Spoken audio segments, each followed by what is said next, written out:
Assalamualaikum warahmatullahi wabarakatuh. Yang saya hormati, dosen pembimbing mata kuliah pembelajaran IPS SD, Ibu Dr. Enung Hasanah, SPD, MPD, yang saya banggakan kepada teman-teman sekalian. Perkenalkan, saya Diayu Fitria Kurniawati dari kelompok 9 akan memimpin acara diskusi kita pada siang hari ini.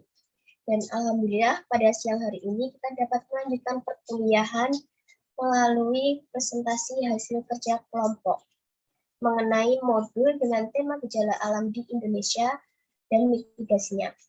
Kelompok kami yang beranggotakan saya sendiri, Diayu Fitria, kemudian ada Frida Istiawati Hastuti, Aisyah Putri Maharani, dan Levi Febriana. Teman-teman, langsung saja kita mulai dengan mengucapkan basmalah bersama-sama dan selanjutnya adalah penyampaian materinya. Materi yang pertama yaitu yang akan saya sampaikan sendiri mengenai gejala alam yang ada di Indonesia dan mitigasinya. Nah, di slide yang pertama ini adanya peta konsep. Peta konsep gejala alam di Indonesia dan mitigasinya ini terbagi menjadi 4. Adanya pengertian gejala alam, kemudian macam-macam gejala alam di Indonesia, sebab-sebab terjadinya gejala alam, dan upaya mencegah serta menghadapi gejala alam.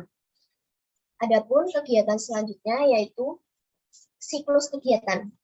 Di siklus kegiatan yang pertama ini ada apa yang dimaksud dengan gejala alam, kemudian apa saja gejala alam yang menguntungkan, apa saja gejala alam yang merugikan, apa saja yang terjadi dengan keadaan alam Indonesia yang khas. Pada siklus kegiatan 2, ada apa saja macam-macam gejala alam di Indonesia. Siklus kegiatan 3, ada apa saja penyebab terjadinya gejala alam di Indonesia. Dan siklus yang terakhir, kegiatan 4, adanya bagaimana upaya dalam mencegah dan menghadapi gejala alam di Indonesia. Petunjuk kegiatannya, siklus kegiatan ini bisa digunakan 1 kali putaran. Artinya, guru bisa menyelesaikan siklus belajar siswa pada tahap 4. Guru juga bisa menyilang siklus dengan pertanyaan baru yang muncul dari tahap refleksi. Gambaran umum unit. Kelas 5, dengan alokasi waktu 245 menit, jumlah pertemuannya 7 kali, jumlah siswanya antara 15 sampai 20, ruang lingkupnya gejala alam yang terjadi di Indonesia. Waktu pembelajarannya periode Maret sampai dengan April. Tujuan pembelajaran. Siswa dapat mendefinisikan apa itu gejala alam. Kemudian siswa dapat menyebutkan macam-macam gejala alam yang ada di Indonesia. Siswa dapat menganalisis apa yang menjadi penyebab terjadinya gejala alam di Indonesia, dan siswa dapat menemukan bagaimana upaya dalam mencegah dan menghadapi gejala alam di Indonesia. Kompetensi dasar IPS-nya 3.1, mengidentifikasi karakteristik geografis Indonesia sebagai negara kepulauan atau maritim dan agraris serta pengaruhnya terhadap kehidupan ekonomi, sosial, budaya, komunikasi, serta transportasi. 4.1, menyajikan hasil identifikasi karakteristik geografis Indonesia sebagai negara kepulauan atau maritim dan agraris serta pengaruhnya terhadap kehidupan ekonomi, sosial, budaya, komunikasi, serta transportasi. Dan pada gambaran umum unit selanjutnya ada profil pelajar Pancasila. Di sini berisi benar, kritis, kreatif, gotong royong, beriman, bertakwa pada Tuhan Yang Maha Esa, dan berakhlak mulia. Untuk model pembelajarannya sendiri menggunakan tatap muka. Perangkat ajarnya untuk siswa reguler atau tipikal. Penilaian kelompoknya menggunakan asesmen individu dan asesmen kelompok. Jenis asesmennya sendiri berupa tertulis dan performa. Kemudian metodenya menggunakan ceramah, diskusi, presentasi, dan penutusan. Kelengkapan perangkat ajarnya menggunakan lembar kerja siswa dan rubrik penilaian. Pada kegiatan 1 ini, ada apa yang dimaksud dengan gejala alam. Kelasnya kelas 5, dengan alokasi waktu 35 menit, jumlah pertemuannya 1 kali, jumlah siswa yang disarankan 15-20 siswa, kemudian fase capaiannya pengertian gejala alam. Tujuan pembelajarannya, siswa dapat mendefinisikan apa itu gejala alam. Ketersediaan materinya, pengayaan untuk siswa, dan alternatif penjelasan berupa metode atau aktivitas untuk siswa yang sulit memahami konsep. Model pembelajarannya tatap muka. Metodenya menggunakan diskusi, presentasi, proyek, dan eksplorasi. Perangkat ajarnya yaitu siswa reguler atau tipikal. Kemudian alat dan bahan yang digunakan berupa alat tulis, papan tulis, spidol, dan lembar kerja atau refleksi. Kegiatan pembelajarannya ini berupa individu dan berkelompok. Persiapan mengajarnya mencetak lembar kerja siswa sesuai jumlah siswa dan memahami hal-hal penting mengenai gejala alam. Di ide besar, ada gejala alam di Indonesia, yaitu apa sih gejala alam? Di sini dijelaskan bahwa gejala alam merupakan peristiwa yang terjadi secara alami karena faktor alam itu sendiri. Kemudian gejala alam yang menguntungkan itu adanya angin darat pada malam hari dimanfaatkan nelayan untuk berlaut, dan yang kedua adanya angin laut pada pagi hari dimanfaatkan nelayan untuk kembali dari berlaut. Dan gejala alam yang merugikan ada gempa bumi, angin tornado, dan tsunami. Kemudian, keadaan alam Indonesia yang khas. Keadaan alam Indonesia yang khas ini menyebabkan gejala alam tertentu dan sering terjadi di Indonesia. Dan di wilayah Indonesia terdiri atas beberapa lempeng, yaitu adanya lempeng Indo-Australia, lempeng Eurasia, dan lempeng Pasifik. Pergerakan lempeng ini dapat menyebabkan terjadinya gempa bumi tektonik, dan jika terjadi di dasar laut, dapat memicu terjadinya tsunami. Maka itulah sebabnya gempa bumi tektonik dan tsunami sering terjadi di Indonesia. Untuk urutan kegiatannya, pra pembelajarannya, yaitu guru mengajak siswa untuk mengingat kembali kegiatan yang telah dilakukan pada pertemuan sebelumnya dengan mengajukan pertanyaan. Kemudian guru menyampaikan materi pelajaran yang akan dibahas dan dipelajari pada pertemuan hari ini.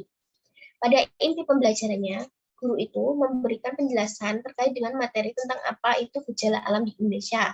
Kemudian guru mengajak siswa untuk mengamati video atau gambar mengenai beberapa contoh gejala alam. Guru juga menugaskan siswa untuk mendiskusikan apa gejala alam yang menguntungkan dan merugikan berdasarkan penjelasan yang telah disampaikan oleh guru. Kemudian guru mempersilahkan siswa untuk mengerjakan tugasnya di lembar kerja siswa yang sudah dibagikan. Pada penutup pembelajaran, guru ini mengulas kembali terkait materi yang sudah dijelaskan ke siswa dengan bertanya mengenai pemahaman materi pada pertemuan ini. Kemudian guru mengajak siswa bersama-sama menyampaikan kesimpulan terkait dengan materi yang sudah disampaikan. Pada kegiatan refleksi guru, sebagai guru bertanya, apakah semua siswa itu yang terlibat di dalam kegiatan diskusi dan apa yang membingungkan bagi mereka. Kemudian apa pertanyaan yang akan dibahas pada pertemuan selanjutnya. Kemudian siapa siswa yang memerlukan bantuan untuk memahami topik ini. Kriteria untuk mengukur ketercapaian tujuan pembelajarannya, yaitu siswa mampu menjelaskan pendapat dan pemahamannya mengenai gejala alam di Indonesia. Kemudian siswa juga dapat mengidentifikasi mengenai gejala alam yang menguntungkan dan merugikan. Pada proses asesmennya, guru melakukan pengamatan selama pengerjaan yang dilakukan siswa secara mandiri. Hasil pengamatannya dapat berupa jawaban dan pertanyaan siswa, kemudian dapat dicatat dalam jurnal guru. Kemudian guru memeriksa hasil lembar kerja siswa. Pada lembar kegiatan siswa ini sendiri, kita memilih untuk memberikan teka-teki silang yang nantinya dapat diisi oleh siswa melalui petunjuk gambar yang ada di dalam atau di samping teka-teki tersebut. Selanjutnya, Mbak. Baik, yang selanjutnya, materi yang selanjutnya akan disampaikan oleh Mbak Frida. Waktu dan tempat saya persilahkan. Baik, terima kasih untuk waktunya. Di sini saya akan memaparkan mengenai kegiatan kedua, apa saja macam-macam gejala alam di Indonesia. Kelas 5, alokasi waktu 70 menit, jumlah pertemuan 2 kali, jumlah siswa disarankan 15-20, fase capaian macam-macam gejala alam di Indonesia. Tujuan pembelajaran, siswa dapat memahami apa saja macam-macam gejala alam di Indonesia. Ketersediaan materi, 1. Pengayaan untuk siswa, 2. Alternatif penjelasan, metode atau aktivitas untuk siswa yang sulit memahami konsep. Model pembelajaran tatap muka, alat dan bahan, alat tulis, papan tulis, spidol, gambar macam-macam gejala alam, dan lembar kerja atau refleksi. Perangkat ajar, siswa reguler atau tipikal, kegiatan pembelajaran, bisa individu atau berkelompok lebih dari 2 orang, metode, ceramah, tanya jawab, diskusi, dan penugasan. Persiapan mengajar, pertama, mencetak lembar kerja siswa sesuai jumlah siswa. 2, memahami macam-macam gejala alam di Indonesia. Ide besar, macam-macam gejala alam di Indonesia. Apa saja macam-macam gejala alam? Macam-macam gejala alam diantaranya yaitu A. Gunung meletus. Gunung meletus merupakan aktivitas peristiwa yang terjadi akibat endapan magma di dalam perut bumi yang didorong keluar oleh gas yang bertekanan tinggi. Di Indonesia banyak sekali terdapat gunung aktif. Gunung aktif berarti masih mengeluarkan lahar. Oleh karena itu, Indonesia sangat rawan akan gejala alam gunung meletus. Ciri-ciri gunung berapi yang masih aktif yaitu kawahnya mengeluarkan asap. Dengan aktivitas tersebut menyebabkan tekanan terhadap batuan di sekitar kantong magma.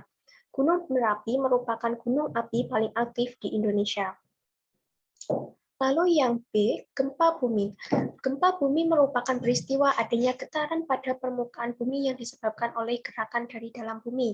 Gempa bumi terdiri dari 2 jenis, yaitu gempa tektonik dan gempa vulkanik. Gempa bumi tektonik adalah gempa yang diakibatkan adanya pergeseran lempeng bumi, dan gempa vulkanik adalah gempa yang diakibatkan karena aktivitas gunung berapi. Gempa vulkanik merupakan salah satu tanda dari gunung yang akan meletus. Pergerakan magma dalam perut bumi dapat menimbulkan gempa bumi. Lalu contoh gempa bumi yang pernah terjadi di Indonesia yaitu gempa tektonik di Yogyakarta yang berkekuatan 5,9 skala Richter dan gempa di pantai selatan Jawa yang berkekuatan 6,8 skala Richter. Yang C, tsunami. Tsunami merupakan bencana alam disebabkan oleh gempa bumi di dasar laut. Pergerakan lempengan bumi di dasar laut menyebabkan terjadinya gelombang besar di permukaan laut. Selain disebabkan oleh gempa bumi, tsunami juga disebabkan letusan gunung berapi.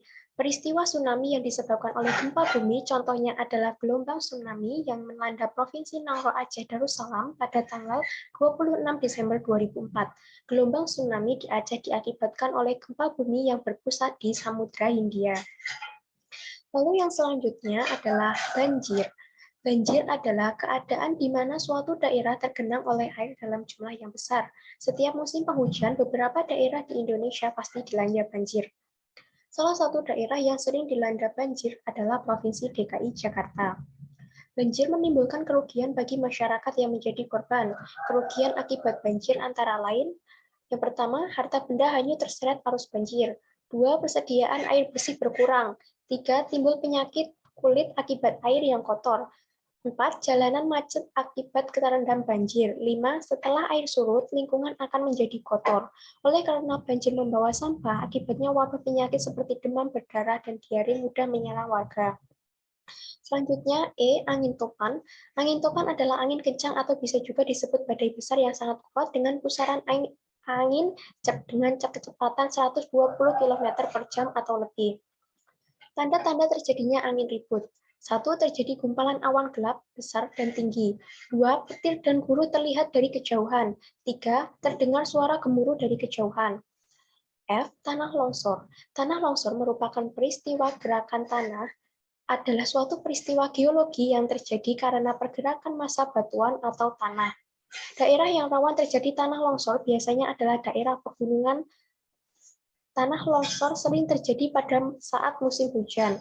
Hujan yang lebat dapat menyebabkan kekuatan tanah di lereng pegunungan lemah. Dengan demikian, sering terjadi longsor. Lalu berikut adalah lembar kerja siswa dengan soal sebagai berikut. Amatilah salah satu gejala alam yang pernah kalian alami atau pernah kalian lihat di TV. Lalu jawablah soal di bawah ini. 1, sebutkan nama gejala alam tersebut. 2, sebutkan ciri-ciri gejala alam tersebut sesuai yang kalian ketahui. 3, jelaskan kondisi lingkungan sekitarnya setelah terjadinya gejala alam tersebut. Nah, siswa dapat menjawab pada lembar jawab yang telah disediakan oleh guru. Lalu urutan kegiatan pembelajaran, pra-pembelajaran. 1, guru mengajak siswa untuk mengingat kembali kegiatan yang telah dilakukan pada pertemuan sebelumnya dengan mengajukan pertanyaan. 2. Guru menyampaikan topik pembelajaran yang akan dibahas dan dipelajari pada pertemuan hari ini. Inti pembelajaran. Guru memberikan penjelasan terkait dengan materi tentang apa saja macam-macam gejala alam di Indonesia. Guru menampilkan beberapa gambar gejala alam lalu melakukan tanya jawab mengenai macam-macam gejala alam. Guru menjelaskan materi mengenai macam-macam gejala alam di Indonesia. Lalu, guru memberikan lembar kerja dan meminta siswa untuk mengerjakan penugasan tersebut.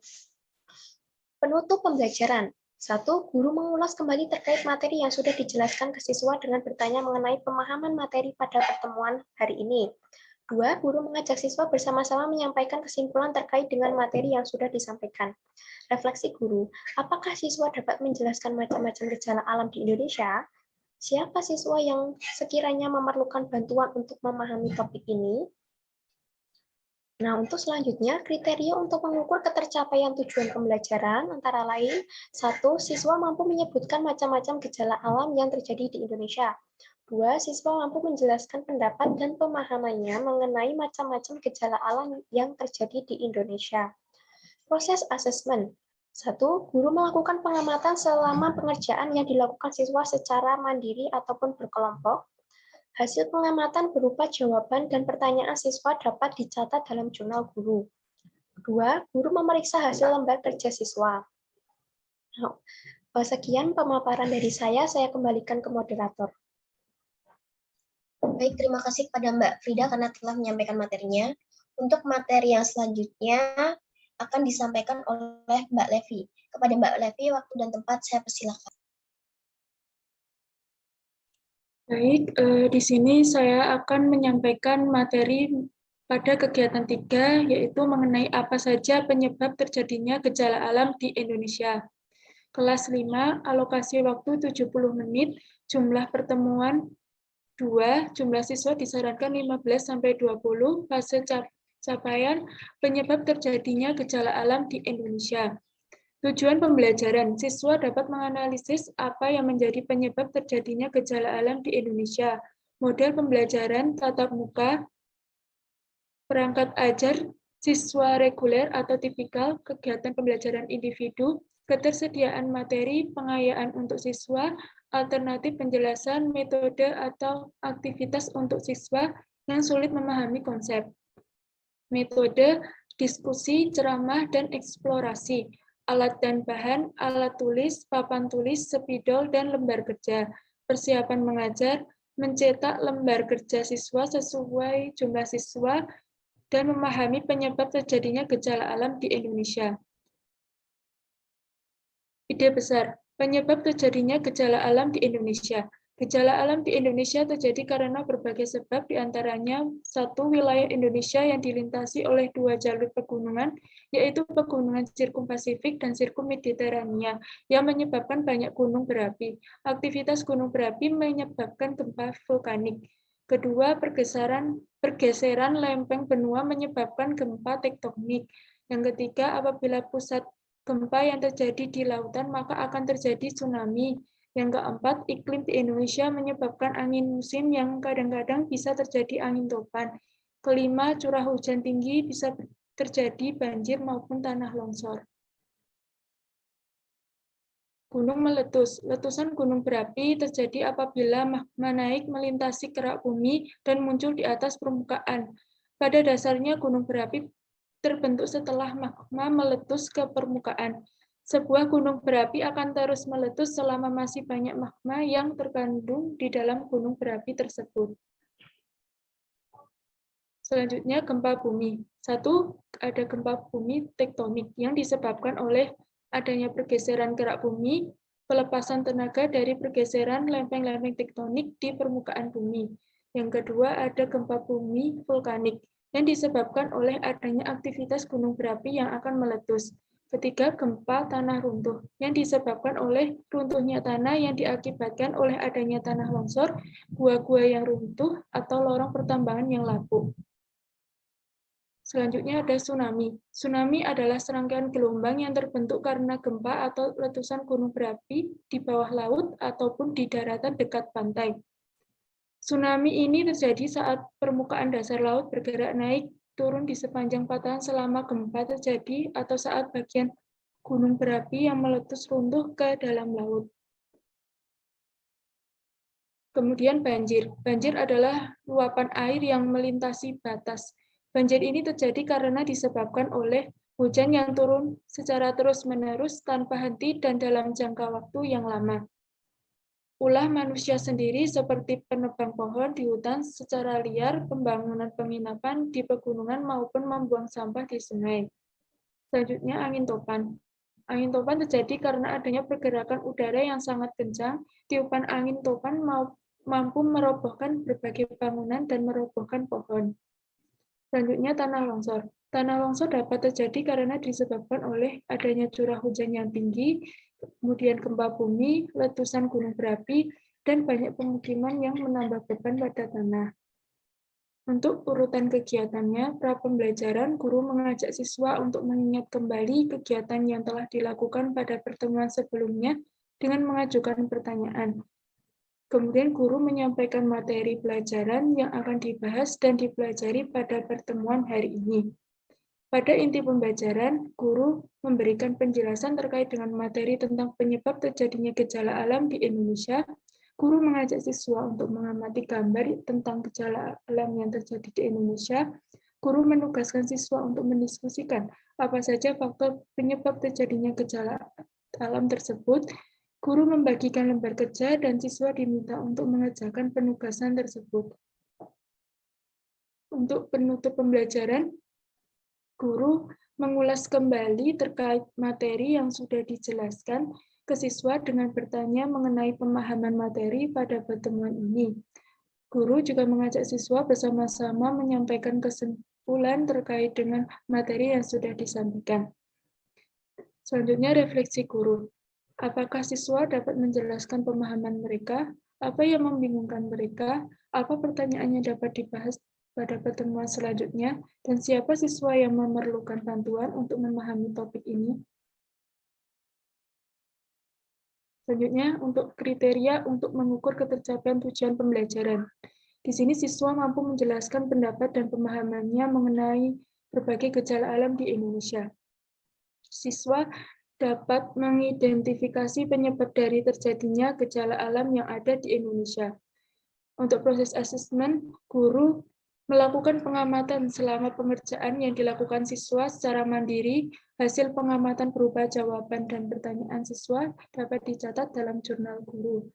Dan guru memeriksa hasil lembar kerja siswa. Berikut ini lembar kerja siswa. Di sini siswa diminta untuk menjawab dengan pertanyaan yaitu, apakah daerah kalian pernah terjadi gejala alam seperti gambar di atas?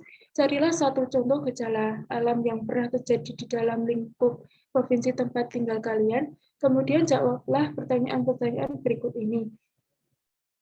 Kapan peristiwa itu terjadi? Di mana lokasi peristiwa itu terjadi? Dan apa penyebab terjadinya peristiwa tersebut? Sekian dari saya kembalikan kepada moderator. Baik, terima kasih kepada Mbak Levi karena telah menyampaikan materinya. Dan untuk materi yang terakhir akan disampaikan oleh Mbak Aisyah. Kepada Mbak Aisyah, waktu dan tempat saya persilakan. Selanjutnya yaitu kegiatan 4. Bagaimana upaya dalam mencegah dan menghadapi gejala alam di Indonesia? Kelas 5, alokasi waktu 70 menit, jumlah pertemuan 2, jumlah siswa disarankan 15-20, fase capaian upaya mencegah dan menghadapi gejala alam di Indonesia. Dengan tujuan pembelajaran, siswa dapat menemukan bagaimana upaya mencegah dan menghadapi gejala alam di Indonesia. Ketersediaan materi, yang pertama pengayaan untuk siswa, dan kedua alternatif penjelasan, metode atau aktivitas untuk siswa yang sulit memahami konsep. Model pembelajaran tatap muka, alat dan bahan, alat tulis, papan tulis, spidol, gambar upaya mencegah dan menghadapi gejala alam di Indonesia, dan lembar kerja atau refleksi. Perangkat ajar, siswa reguler atau tipikal, kegiatan pembelajaran individu, metode ceramah dan bercerita, tanya jawab, diskusi, dan penugasan, persiapan mengajar, Yang pertama yaitu mencetak lembar kerja siswa sesuai jumlah siswa. Yang kedua, memahami upaya mencegah dan menghadapi gejala alam di Indonesia. Selanjutnya, ide besar. Upaya dalam mencegah dan menghadapi gejala alam di Indonesia. Yang pertama, gunung meletus. Bagaimana upaya mencegah dan menghadapi gejala alam gunung meletus? Yaitu yang pertama, segera tutup semua jendela, pintu, dan sumber ventilasi seperti ventilasi cerobong asap atau tungku. Yang kedua, matikan AC dan sistem pemanas, lalu pindah ke ruang interior tanpa jendela yang berada di atas permukaan tanah. Yang ketiga, demi melindungi diri dari jatuhan abu vulkanik, cobalah untuk tetap di dalam rumah dan tempatkan handuk lembab di antara pintu dan tanah. Yang keempat, jika Anda pergi keluar, kenakan lengan panjang dan celana panjang, kenakan masker sekali pakai, dan kenakan kacamata dan beralih ke kacamata bukan lensa kontak. Yang kelima, abu vulkanik sangat berbahaya bagi mereka yang menderita penyakit pernafasan, juga anak-anak dan lansia. Jadi, keputusan terbaik adalah tetap berada di dalam rumah. Yang keenam, setelah letusan, cobalah untuk menghindari mengemudi pada daerah dengan hujan abu vulkanik lebat. Yang ketujuh, jika perlu dan dengan sangat hati-hati, bersihkan abu dari atap rumah. Perlu diketahui bahwa abu yang berat dapat menyebabkan bangunan runtuh. Yang kedelapan, ulurkan bantuan untuk menjangkau teman dan tetangga, terutama mereka yang mungkin memerlukan bantuan khusus. Selanjutnya, yaitu 2, gempa bumi. Bagaimana upaya mencegah dan menghadapi gejala alam gempa bumi? Yang pertama yaitu berlindung di bawah meja. Berlindung di bawah meja jika berada di dalam ruangan, rumah, atau kantor. Hal ini agar tubuh tidak terkena benda-benda yang berjatuhan. Yang kedua, lindungi kepala dengan beberapa alat. Jangan lupa untuk melindungi kepala dengan helm, bantal, papan, atau kedua tangan dengan posisi terlungkup. Hal ini merupakan salah satu cara selamat dari gempa. Yang ketiga yaitu jauhi gedung atau tiang. Jauhi gedung dan tiang jika berada di luar ruangan dan rumah. Hindari gedung dan tiang menuju daerah terbuka. Yang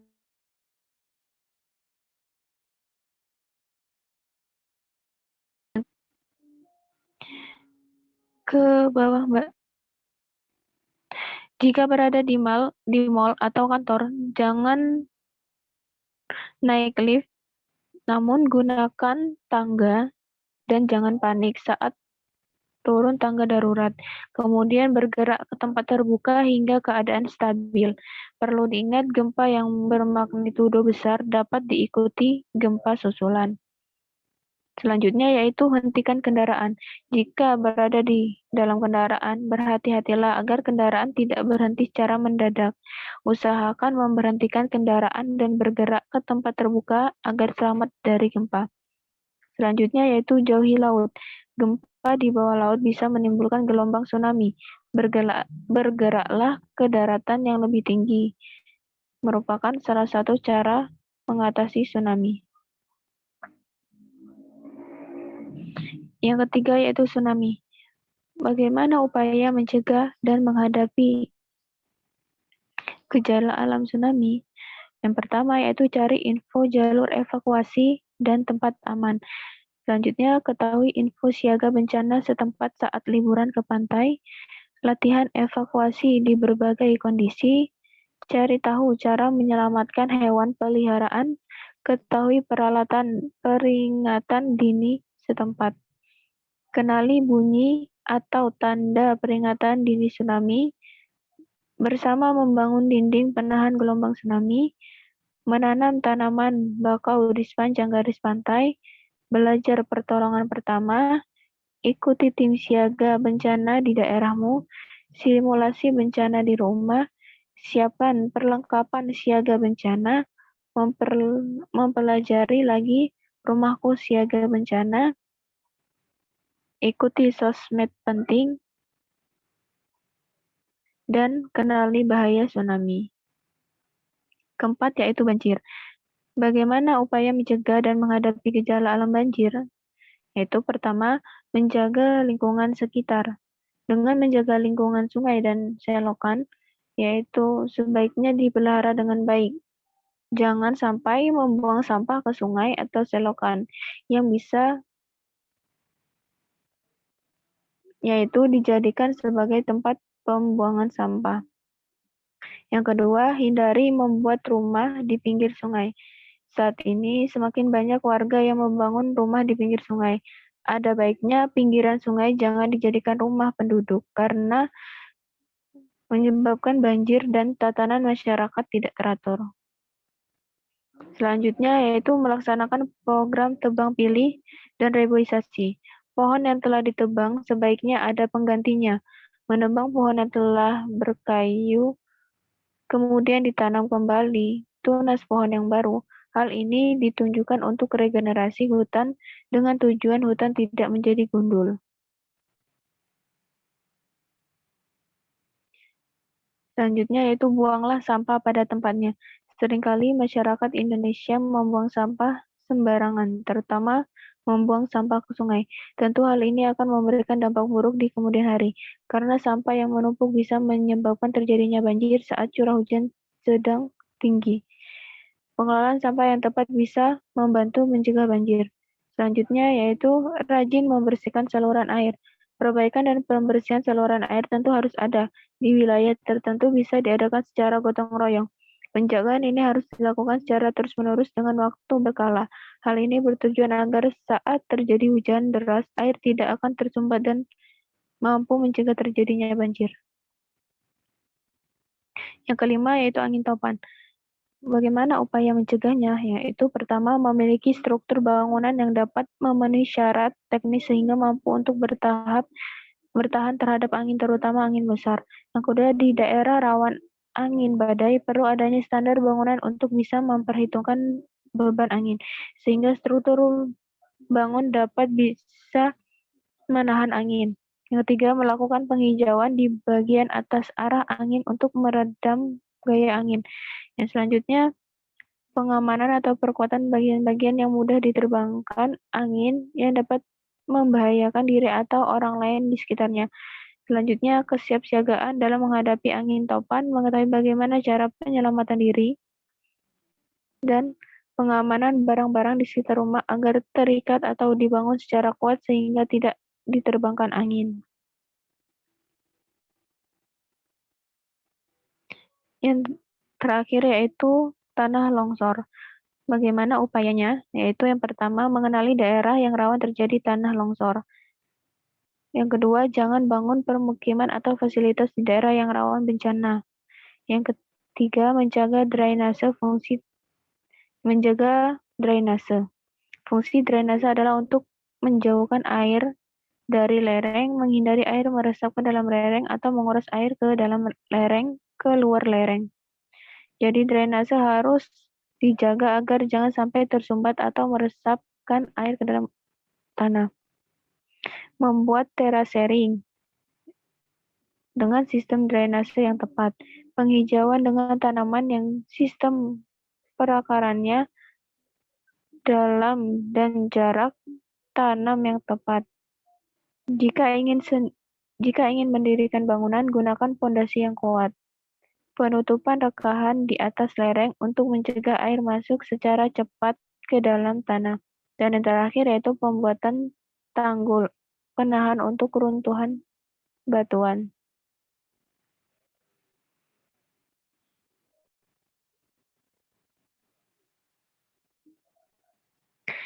Selanjutnya yaitu urutan kegiatan pra pembelajaran. Guru mengajak siswa untuk mengingat kembali kegiatan yang telah dilakukan pada pertemuan sebelumnya dengan mengajukan pertanyaan. Guru menyampaikan materi pelajaran yang akan dibahas dan dipelajari pada pertemuan hari ini. Selanjutnya, inti pembelajaran. Guru memberikan penjelasan terkait materi tentang upaya mencegah dan menghadapi gejala alam di Indonesia. Yang kedua, guru mengajak siswa untuk mengamati gambar tentang upaya gejala alam yang terjadi di Indonesia. Yang ketiga, guru menugaskan siswa untuk mendiskusikan bagaimana upaya mencegah dan menghadapi gejala alam tersebut. Dan yang terakhir, guru membagikan lembar kerja dan siswa diminta untuk mengerjakan penugasan tersebut. Kemudian penutup pembelajaran. Guru mengulas kembali terkait materi yang sudah dijelaskan ke siswa dengan bertanya mengenai pemahaman materi pada pertemuan ini. Guru mengajak siswa bersama-sama menyampaikan kesimpulan terkait dengan materi yang sudah disampaikan. Selanjutnya, refleksi guru. Apakah siswa dapat menjelaskan pemahaman mereka? Apa yang membingungkan bagi mereka? Apa pertanyaan dapat dibahas pada pertemuan selanjutnya? Siapa siswa yang memerlukan bantuan untuk memahami topik ini?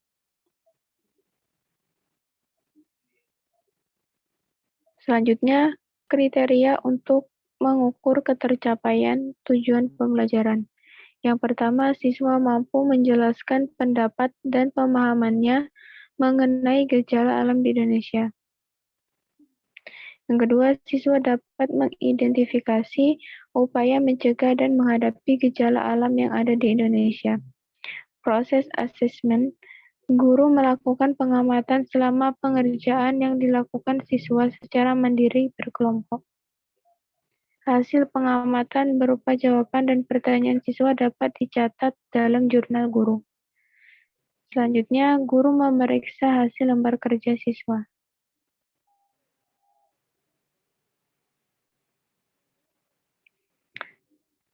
Dan yang terakhir yaitu lembar kerja siswa.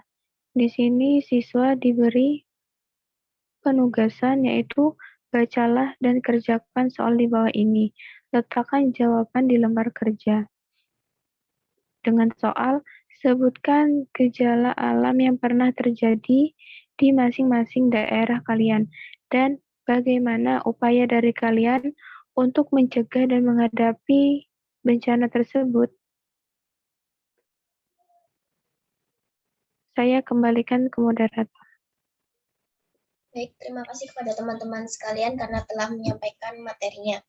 Nah, kepada teman-teman yang ingin bertanya atau menyampaikan pendapat mengenai materi yang mungkin belum dipahami atau kurang lengkap, teman-teman bisa menyampaikan pendapatnya atau bertanya melalui WA Group. Demikian tadi presentasi dari kelompok kami. Saya sebagai moderator memohon maaf atas kesalahan kata maupun perbuatan yang saya lakukan dan atas kekurangannya. Terima kasih untuk perhatiannya. Wassalamualaikum warahmatullahi wabarakatuh. Waalaikumsalam warahmatullahi wabarakatuh.